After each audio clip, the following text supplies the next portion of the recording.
آج کل ہر دوسرے والدین سے یہی سننے کو مل رہا ہے کہ ہمارے بچے بہت تیز ہیں، بہت ایکٹیو ہیں، اتنے ایکٹیو ہیں کہ کنٹرول میں نہیں ہیں۔ اساتذہ سے بھی یہی سننے کو ملتا ہے کہ بچے بہت بدتمیز ہوتے جا رہے ہیں۔ وہ لیول آف اوبیڈینس نہیں رہا۔ بقول اقبال، تھے وہ بھی دن کے خدمت استاد کے عوض، دل چاہتا تھا ہدیہ دل پیش کیجیے۔ اس کے برعکس اگر دیکھا جائے تو پہلے کے اساتذہ اور والدین کی نسبت آج کے والدین اور اساتذہ کہیں زیادہ بچوں کو ہر معاملے میں فیسیلیٹیٹ کرتے ہیں۔ پھر کیا وجہ ہے؟ اس روٹ کاز کو ہمیں دیکھنا ہوگا۔ کسی بھی قسم کی سماجی، معاشی یا خاندانی تربیت کی بات کرنے سے پہلے میں اس کو ایک اور نقطۂ نظر سے ایکسپلین کروں گی۔ کیا آپ جانتے ہیں کہ ایک حاملہ ماں کی خوراک بچی کی پیدائش کے بعد کے 40 سال تک کا تعین کر دیتی ہے؟ یعنی اگر تو ماں ایک نیوٹریٹیو غذا لے گی تو نہ صرف وہ ایک صحت مند بچے کو جنے گی، بلکہ ایسا بچہ جو ایک اچھے ماحول میں بہت ہی زرخیز ذہن اور جسم کے ساتھ آگے بڑھے گا۔ تو کیا جو بچے خود سے خوراک کھاتے ہیں اس کا کوئی اثر نہیں ہوگا؟ بے شک بہت زیادہ ہوگا۔ ہمیں اپنے بچوں کی خوراک کو دیکھنا ہوگا۔ میں یہ سمجھتی ہوں کہ ہماری جڑیں کھوکھلی کرنے میں دشمنوں نے کوئی کسر نہیں چھوڑی۔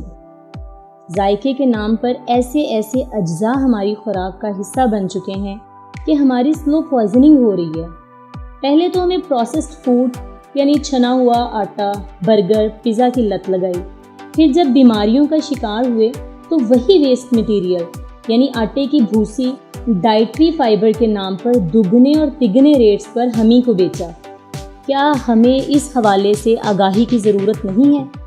ایک اہم جز مونو سوڈیم گلوٹامیٹ، عرف عام میں جسے اجینوموٹو کہا جاتا ہے، جو کہ فوڈ اینڈ ڈرگ ایڈمنسٹریشن کی طرف سے دنیا میں بین ہو چکا ہے۔